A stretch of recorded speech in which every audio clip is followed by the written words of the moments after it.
প্রিয় শিক্ষার্থীবৃন্দ, সবাইকে রাজারহাট কারিগরি বাণিজ্যিক কলেজ রাজারহাট কুড়িগ্রামের পক্ষ থেকে এই সংকটময় পরিস্থিতিতে সবাইকে শুভেচ্ছা জানাচ্ছি। আমি মধুসূদন পাল, প্রভাষক, রাজারহাট কারিগরি বাণিজ্যিক কলেজ রাজারহাট কুড়িগ্রাম। আজকে আমি তোমাদের মার্কেটিং নীতি ও প্রয়োগ একাদশ শ্রেণীর অনলাইন ক্লাস নেব। ইতিপূর্বে কয়েকটি ক্লাস নিয়েছি, আজকে আবার ক্লাস নিতে যাচ্ছি। তোমাদের আজকের আলোচ্য বিষয় আলোচনা করার পূর্বেই তোমাদেরকে বলবো যে তোমরা এই সংকটময় পরিস্থিতিতে ঘরে থাকবে, মাস্ক পরবে, কেউ ঘরের বাইরে যাবে না। শীতকালে করোনার প্রাদুর্ভাব দিন দিন বৃদ্ধি পাচ্ছে, এই করোনা থেকে মুক্ত থাকবে। এখন আমি যাচ্ছি আজকের আলোচ্য বিষয়ে। আজকের আলোচ্য বিষয় হল বিভিন্ন প্রকার বাজারজাতকরণ মতবাদ এবং বাংলাদেশ। 2 নম্বর হলো বাংলাদেশের মার্কেটিং মতবাদ প্রয়োগের সম্ভাবনা উজ্জ্বল যুক্তির আলোকে এ তত্ত্ব বিশ্লেষণ। এই দুটো বিষয় নিয়ে আলোচনা করব। আমরা প্রথমে আলোচনা করছি বিভিন্ন প্রকার বাজারজাতকরণ মতবাদ সম্পর্কে। প্রথমটা হলো বিভিন্ন প্রকার বাজারজাতকরণ মতবাদ সম্পর্কে আলোচনা করছি। বর্তমান অবস্থায় বিপণনকে আমরা যেভাবে দেখছি তা একদিনে সৃষ্টি হয়নি। অর্থনৈতিক সামাজিক বিবর্তনের ফলে বিভিন্ন পথ অতিক্রম করে এই পর্যায়ে এসেছে।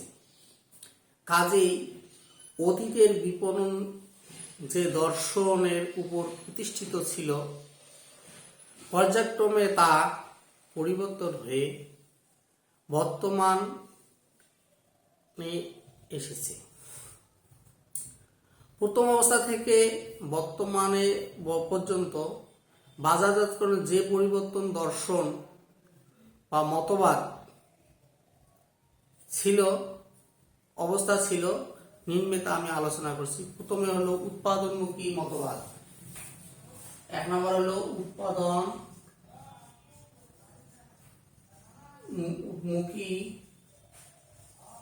মতবাদ। 2 নম্বর হলো পণ্য মতবাদ।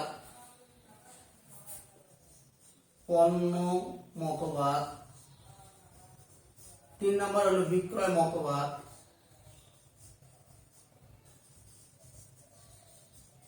4 নম্বর হলো ক্রয় মতবাদ। পণ্য মতবাদ, বিক্রয় মতবাদ, তারপরে হলো বিপণন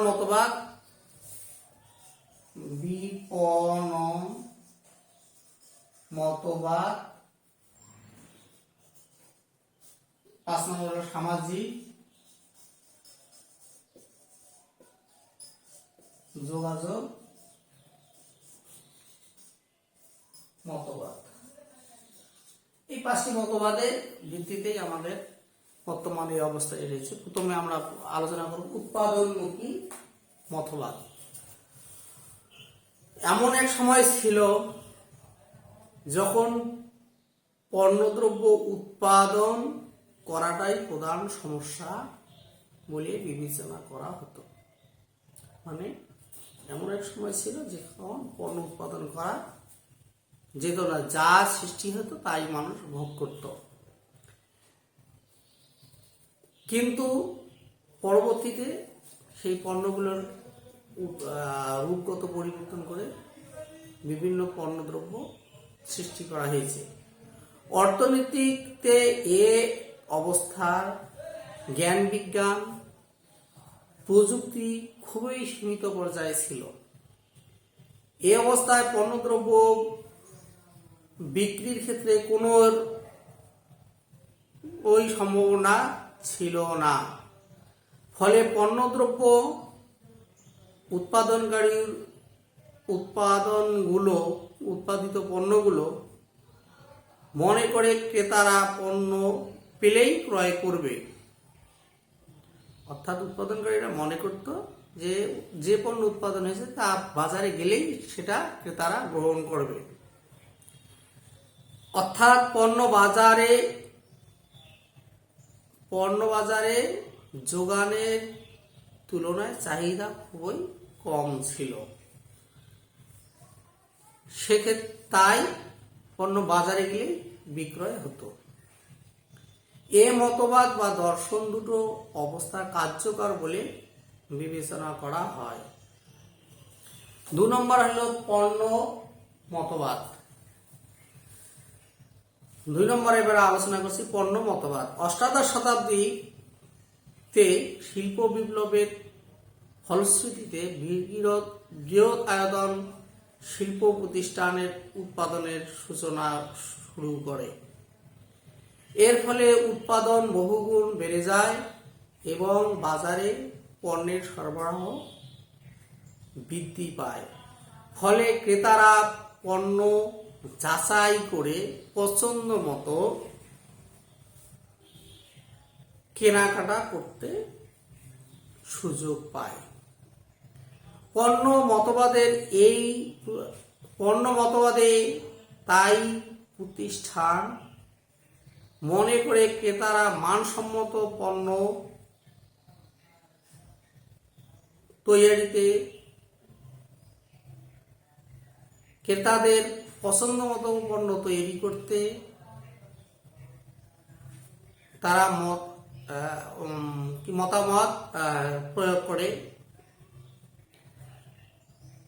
ফলে এই অবস্থায় উৎপাদনকারী কাজ হচ্ছে পণ্যের মান অধিক গুরুত্ব প্রদান করা। প্রতিষ্ঠান যত উন্নত মানসম্মত পণ্য প্রস্তুত করবে বা সরবরাহ করতে সক্ষম হবে, তত বাজারে বিক্রয় হবে।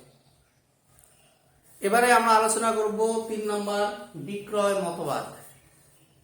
বিক্রয় মতবাদ, এই মতবাদের মূল কথা হলো অধিক বিক্রির মাধ্যমে অধিক লাভ করা। ক্রেতা সন্তুষ্টিকে এক্ষেত্রে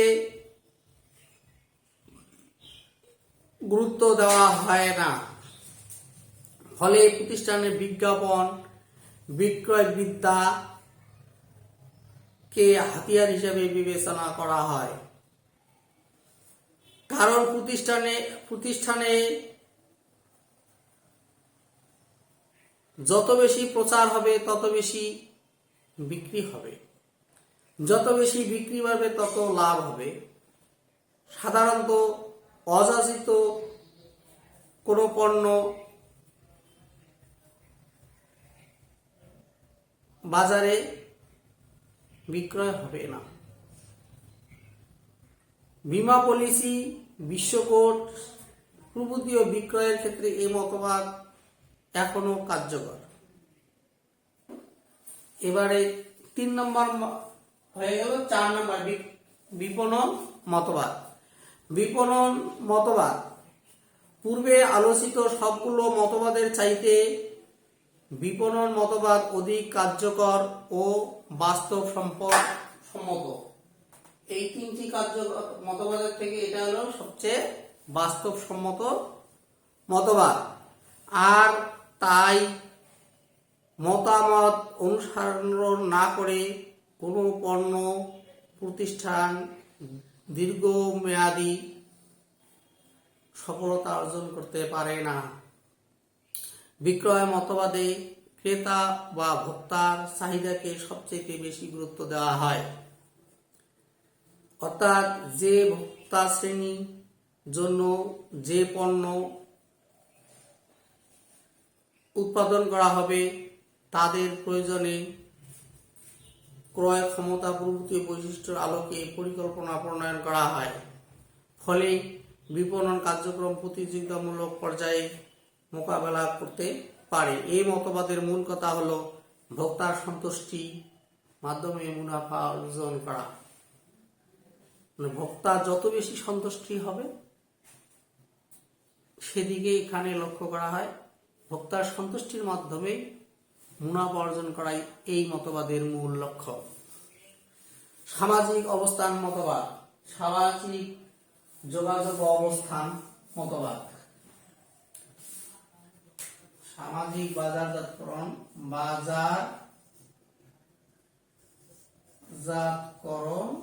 মতবাদ। সামাজিক বাজারজাতকরণ মতবাদ নিয়ে এবার আলোচনা। 1977 সালে পর থেকে বিপণনের সামাজিক মতবাদ কথাটি গুরুত্ব শুরু হয়, কারণ বিপণন নানাভাবে মানুষের ভোগ তৃপ্তি মিটালেও এক পর্যায়ে সমাজের ক্ষতিকর কিছু প্রভাব ফেলেছে।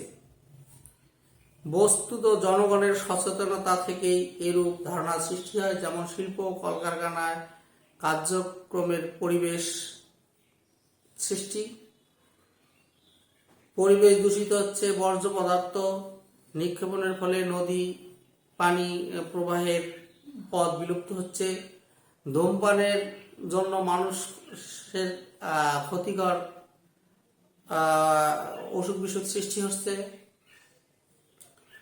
এর ফলে বাজারজাতকরণের দৃষ্টিতে সমাজের কল্যাণের পথ অনগ্রসরণ হচ্ছে।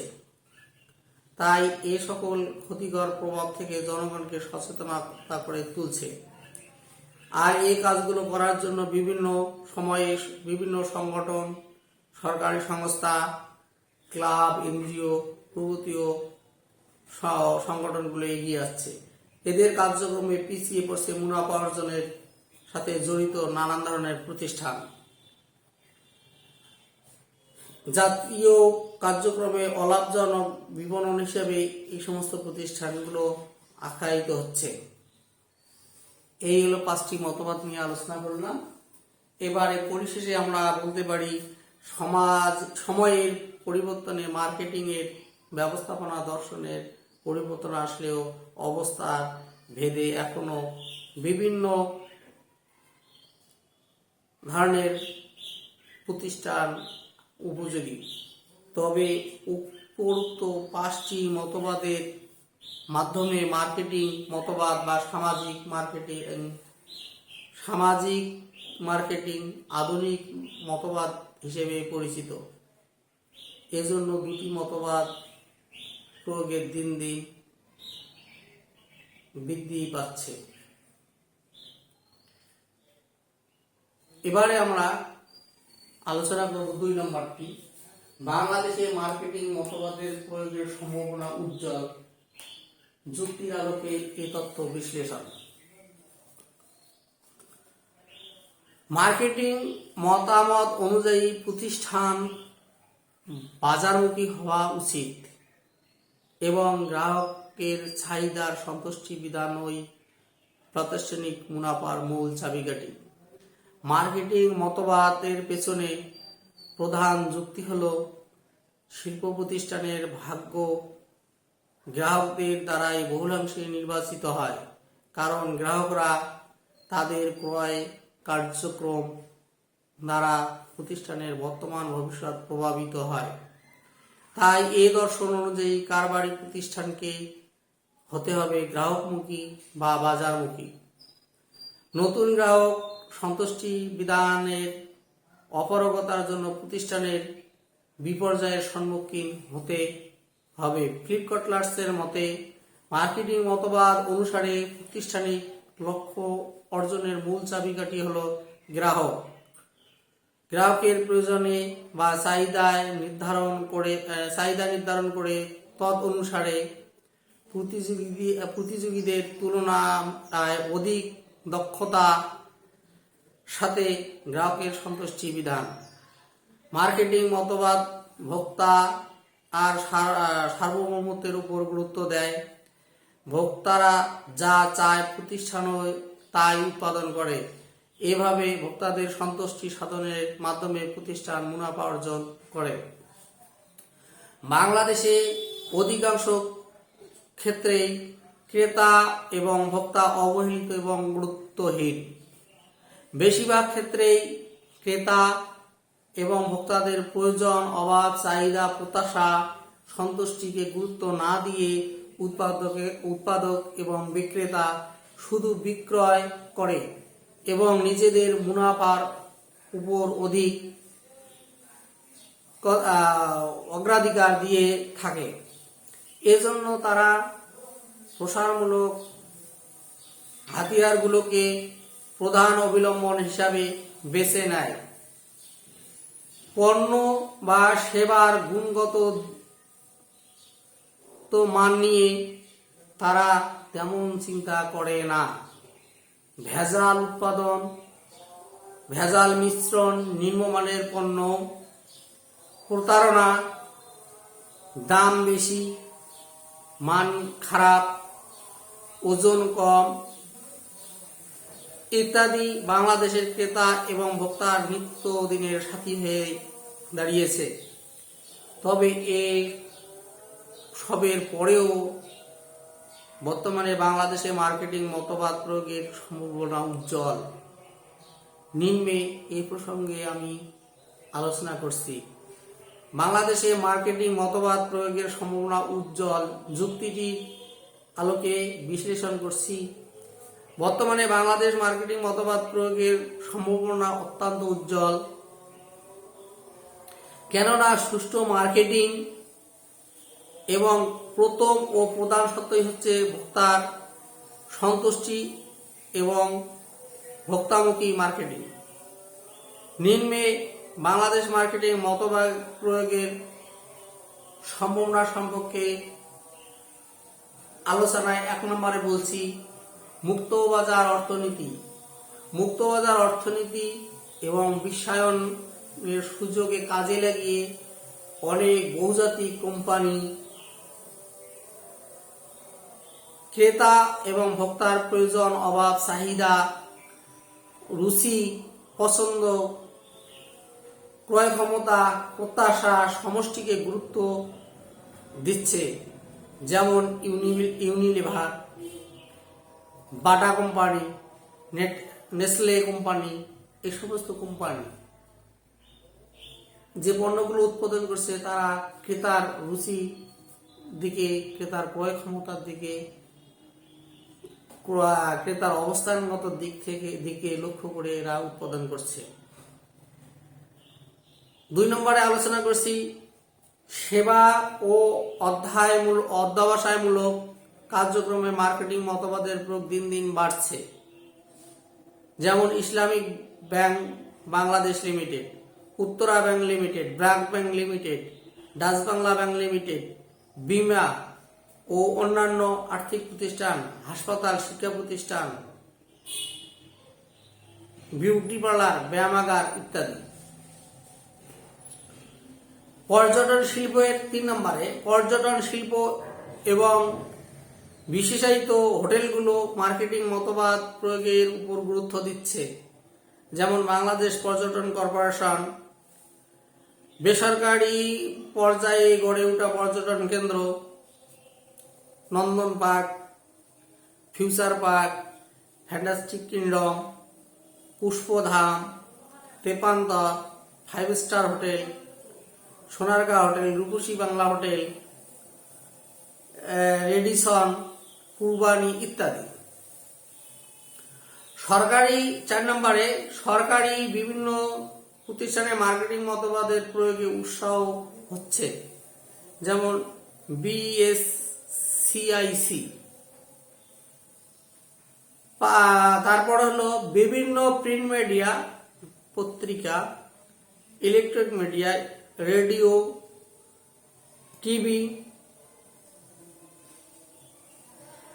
NTV, RTV, channel i, ATN Bangla ইত্যাদি। মোবাইল কোম্পানি পূর্ববর্তী মার্কেটিং মতবাদ অনুসরণ করছে। বিভিন্ন ইলেকট্রিক্স ও ইলেকট্রনিক্স পণ্যের ক্ষেত্রে ভোক্তাদের মতামত গুরুত্ব পাচ্ছে এবং মার্কেটিং মতবাদের প্রয়োগ হচ্ছে। যেমন television, fridge, air condition, washing machine, fan, computer set ইত্যাদি। এবারে হলো আসবাবপত্র, জুয়েলারি, বুটিক্স হাউস এবং ফ্যাশনেবল পোশাক উৎপাদনকারী প্রতিষ্ঠান ভোক্তার রুচি, পছন্দ ও সন্তুষ্টিকে প্রাধান্য দিচ্ছে। সুপ্রিয় শিক্ষার্থীবৃন্দ, এছাড়াও বর্তমানে বিভিন্ন বৃহদায়তন বিপণন কেন্দ্র মার্কেটিং মতবাদ প্রয়োগ করছে। যেমন অ্যাগোরা, পিকিউএস, সুপার শপ ইত্যাদি। উপসংহারে আমরা বলতে পারি,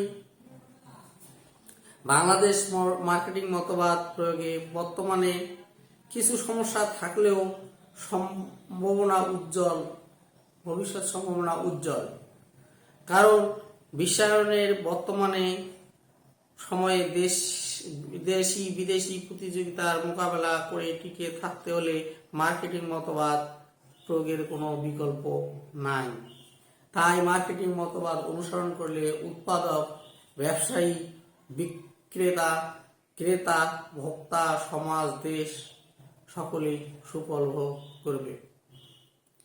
তো সুপ্রিয় শিক্ষার্থী বন্ধুরা, আজকে আমি দুটি বিষয় নিয়ে আলোচনা করলাম। তোমরা অবশ্যই বাড়িতে এই বিষয় দুটি অবশ্যই বাড়িতে পড়বে। এই প্রশ্নগুলো খুব ইম্পর্টেন্ট, তোমরা অবশ্যই পড়বে। আগামী দিনে তোমাদের সঙ্গে সাক্ষাৎ হবে, দেখা হবে এই অনলাইন ক্লাসের মাধ্যমে। আমরা এই করোনাময় পরিস্থিতি থেকে মুক্তি পাই, এই আশাবাদ ব্যক্ত করে আমি আজকে আমার এই অনলাইন ক্লাস এখানেই সমাপ্ত করছি। খোদা হাফেজ।